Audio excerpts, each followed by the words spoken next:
ആ പെൺകുട്ടി വീടിനെ തൊട്ടടുത്ത് വെച്ച് പൊടുന്നനെ അങ്ങോട്ട് കുഴഞ്ഞങ്ങോട്ട് വീണു. കൂടെയുള്ള പിറകിൽ വരുന്ന പെൺകുട്ടികളാണ് ഈ രംഗം കണ്ടത്. ഓടിക്കൂടി വന്ന ആ വീട്ടിൽ ഉമ്മാനെ വിളിച്ചറിയിക്കണം. കാരണം വീടിൻ്റെ തൊട്ടടുത്താണ് ഈ സംഭവം. ഉമ്മ ഓടി വന്ന് നോക്കുമ്പോൾ കാണുന്നൊരു കാഴ്ച, കൂട്ടുകാരികൾക്കിടയിൽ ചലനമറ്റ് കിടക്കുന്ന പൊന്നുമോളെ.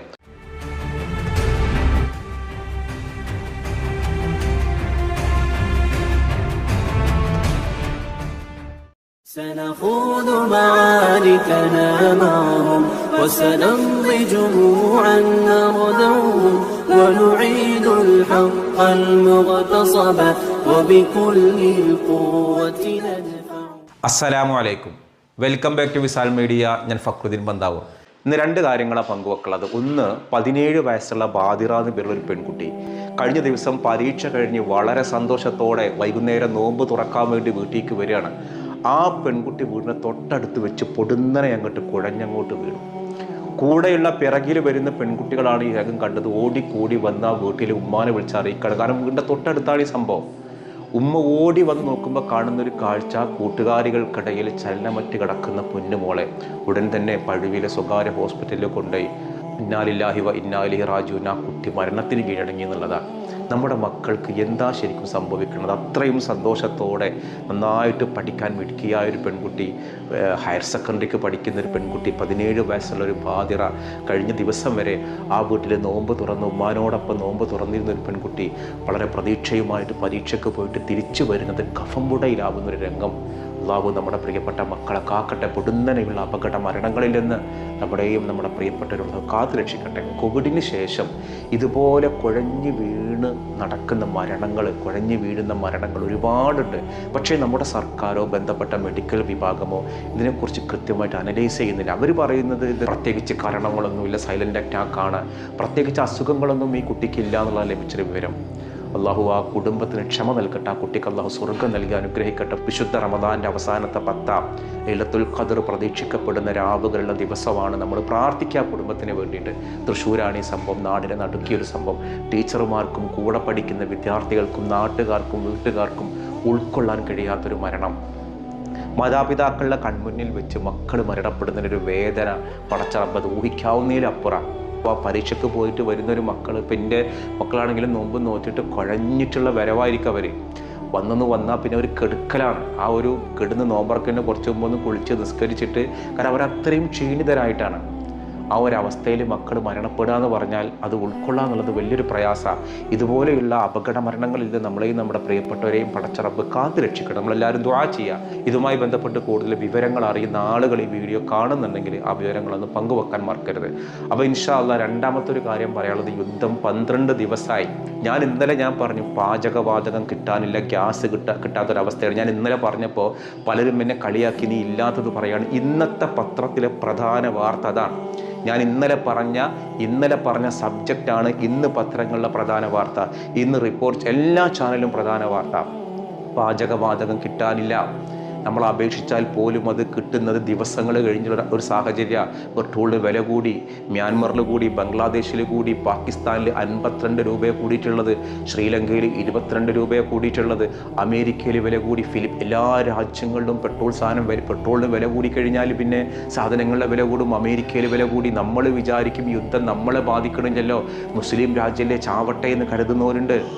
അത് ഇസ്രായേലും അമേരിക്കയും മറ്റൊരു രാജ്യമല്ലേ, അവർ ചാവട്ടെ എന്ന് കരുതുന്നവരുണ്ട്. ആര് ചത്താലും അതിസാധാരണക്കാരായ ആളുകളെ വരെ ഇത് ബാധിക്കും. നമ്മൾ ദുആ ചെയ്യുക മക്കളെ, യുദ്ധം അവസാനിക്കാൻ വേണ്ടി. ഞാൻ ഇന്നലെ ആ ഷോർട്ട് വീഡിയോയിൽ പറഞ്ഞിരുന്നു, പാചകവാതകം കിട്ടാനില്ല. 19 കിലോൻ്റെയും 47 കിലോൻ്റെയും നിറച്ച് കൊടുക്കുന്നില്ല. ഹോട്ടലുകൾ പൂട്ടാൻ പോവാണ്. ഇന്നലെ ഹോട്ടലുകൾ പറഞ്ഞാൽ ഞങ്ങൾ ഈ നിലക്ക് പോവുകയാണെങ്കിൽ ഞങ്ങളിൽ തുറക്കണില്ല. മുംബൈയിലൊക്കെ ഹോട്ടലുകൾ പൂട്ടിക്കഴിഞ്ഞു. ഹോട്ടലുമായിട്ട് ബന്ധപ്പെടുന്ന വ്യവസായം, ആളുകൾ, കുടുംബങ്ങളൊക്കെ ഇല്ലേ. ഈ ഒരു 12 ദിവസം കൊണ്ട് നടക്കുന്ന യുദ്ധത്തിൽ ഇന്നലെ ഇറാൻ്റെ ഹോർമസ് കടലിടുക്കിൽ അമേരിക്കയുടെ ആക്രമണത്തിൽ 16ഓളം ഇറാനിൻ്റെ പടക്കപ്പലുകളാണ് തകർത്തത്. ഞാൻ ചിന്തിക്കണതൊന്നുമല്ല, ഈ ഇറാൻ്റെ ആക്രമണത്തിൽ എപ്പോഴും ഈ ഹൂത്തികൾ സഹായിക്കലുണ്ട്. എന്താണ് ഇപ്പോൾ ഹൂത്തികളൊന്നും മിണ്ടണില്ല. ഹൂത്തികൾക്ക് ഒരു സഹായം ഹൂത്തികൾ കൊടുക്കണില്ല. മുമ്പ് ഇറാൻ എന്ത് ചെയ്താലും അപ്പം ഹൂത്തികൾ ഗൾഫ് കടലിടുക്കിൽ കപ്പലുകൾ പിടിച്ചടക്കുക, ഇങ്ങനെ അവരൊരുപാട് കാര്യങ്ങൾ ചെങ്കടലിൽ ചെയ്യലുണ്ട്. പക്ഷെ എന്താണ് കാരണം ഹൂത്തികളുടെ തലവന്മാരെ നേരത്തെ തന്നെ ഇസ്രായേൽ കൊന്നൊടുക്കിയിട്ടുണ്ട്. ഇസ്രായേൽ ഒരു സൈനിക നേതാവുണ്ട്, സെമീർ എന്ന പേരൊരു സൈനിക നേതാവ്. ആ സൈനിക നേതാവിൻ്റെ ഉള്ളിൽ കരുണ എന്നൊരു സാധനം പടച്ചറബ് കൊടുത്തിട്ടില്ല.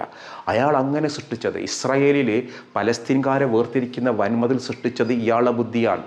അതോടൊപ്പം തന്നെ ഗാസയിൽ ആ തുരങ്കങ്ങൾ തകർത്തത്, ഗാസയിലെ ഹമാസിനെ ഇല്ലാതാക്കിയതൊക്കെ ഈ സെമീറിൻ്റെ ബുദ്ധിയാണ്. ഈ സെമീർ ടാങ്കറുകൾ ഉപയോഗിക്കാൻ നല്ല കഴിവുള്ളൊരു മനുഷ്യൻ, ബെഞ്ചമിൻ നെതന്യാഹു പോലും സെമീറിനോട് ചോദിക്കുകയാണ് എന്താ ചെയ്യേണ്ടത്. അങ്ങനെ രാജ്യത്തിൻ്റെ തലവന്മാരെ വരെ നിയന്ത്രിക്കാൻ കഴിയുന്ന ഒരു തലവനാണ് ഇസ്രായേൽ സൈന്യത്തിൻ്റെ മുകളിലുള്ളത്. അയാളുടെ കണ്ണിൽ ചോരയില്ലാത്ത നടപടിയാണ് ആയത്തുള്ള ഖൊമൈനിയെ ഇല്ലാതാക്കിയത്. ഇപ്പോൾ ഇറാനിൽ നടക്കണ മുഴുവൻ ആക്രമണങ്ങളുടെ പിന്നിലും ഈ സെമീറാണ്. പടച്ചറബ് ഇതുപോലെയുള്ള സൈനിക നേതാവിന് അള്ളാഹു നീ പാഠം പഠിപ്പിക്കണം, നമ്മൾ ദുആ ചെയ്യുക. കരുണയില്ലാത്തൊരു മനുഷ്യൻ. ഇപ്പോൾ ഇറാൻ എന്ത് ചെയ്യാണ്? ഇറാൻ ഇസ്രായേൽ ആക്രമണങ്ങളൊക്കെ നടത്തുന്നുണ്ട്, പക്ഷേ ഇത് പുറം ലോകത്തേക്ക് വരാൻ പാടില്ല എന്നാണ് നിയമം. ഇസ്രായേലിൽ ആക്രമണം നടത്തുന്ന വീഡിയോസോ ഫോട്ടോസോ കൊടുത്തു കഴിഞ്ഞാൽ മെറ്റ നീക്കം ചെയ്യും, ഫേസ്ബുക്ക് നീക്കം ചെയ്യും, യൂട്യൂബ് അതിൻ്റെ നിയമം അങ്ങനെയാണ്. വേറെ രാജ്യങ്ങൾ ആക്രമണം നടത്തിയ ഫോട്ടോസൊക്കെ വിടാം. സത്യം പറഞ്ഞാൽ 12 ദിവസങ്ങൾ ഇതിൽ ഇറാനെ തോൽപ്പിക്കാൻ കഴിഞ്ഞിട്ടില്ല എന്നുള്ളതാണ് യാഥാർത്ഥ്യം. ഇറാൻ്റെ ഒരുപാട് സ്ഥലങ്ങൾ ആക്രമണം നടത്തി ഇറാനെ തകർത്ത് തരിപ്പടമാക്കി എന്നൊക്കെ ട്രംപ് അവകാശപ്പെടുന്നുണ്ടെങ്കിലും യുദ്ധം എങ്ങനെ നിർത്താമെന്നപ്പോൾ ട്രംപ് ആലോചിക്കണേ. കാരണം റഷ്യയുടെ സാങ്കേതിക സഹായം ഇറാനുണ്ട്, ചൈനയുടെ സാങ്കേതിക സഹായം ഇറാനുണ്ട്. ഗൾഫ് രാഷ്ട്രങ്ങൾ പോലും അമേരിക്കക്കെതിരെ തിരിയാൻ തുടങ്ങി. കാരണം ഈ അമേരിക്ക നിൽക്കുന്നത് കൊണ്ടാണ് ഗൾഫ് രാഷ്ട്രങ്ങളിലൊക്കെ ആക്രമിക്കുന്നത്. ഗൾഫ് രാജ്യങ്ങളിലും പച്ചക്കറിക്കും പഴങ്ങൾക്കും വില കൂടാൻ തുടങ്ങി. നുണകളാണ് കുറേ വിടുന്നത്. ഞങ്ങൾ അങ്ങനെ ബെഞ്ചമിൻ നെതന്യാഹുവിനെ കൊന്നു, ബെഞ്ചമിൻ നെതന്യാഹുവിൻ്റെ സഹോദരനെ കൊന്നു, എന്തൊക്കെ വിളിച്ചു പറയണത്. അതോടൊപ്പം പലരും കൊന്നു എന്ന് വിളിച്ചു പറഞ്ഞ് ഇറാൻ പറയുന്നത് ഇസ്രായേൽ പ്രധാനമന്ത്രിയെ കൊന്നു എന്നൊക്കെ അവർ പറയണത്. ഇതൊക്കെ തെളിവില്ലാത്ത അങ്ങനെ നുണകൾ പറഞ്ഞ് പരത്താണ്. ഞങ്ങൾ ശക്തരാണ്. എന്ത് ശക്തരാണ് എന്നുണ്ടെങ്കിൽ 12 ദിവസം കൊണ്ട് അമേരിക്ക ആഗ്രഹിച്ച് നടന്നിട്ടില്ല.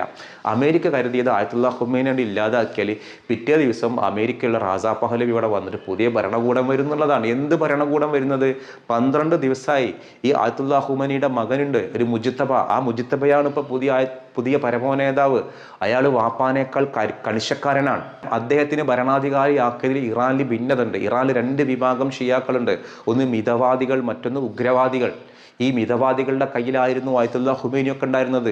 ഉഗ്രവാദികളുടെ കയ്യിലാണ് ഈ മുജ്തബ. അപ്പോൾ ശക്തമായിട്ട് ആക്രമണം നടത്തണമെന്നും എങ്ങനെയെങ്കിലും ഇസ്രായേലിനെ തകർക്കണം എന്നൊക്കെയാണ് അവർ ആഗ്രഹിക്കുന്നത്. ഇറാൻ്റെ തീരുമാനം എന്താണെന്നറിയോ?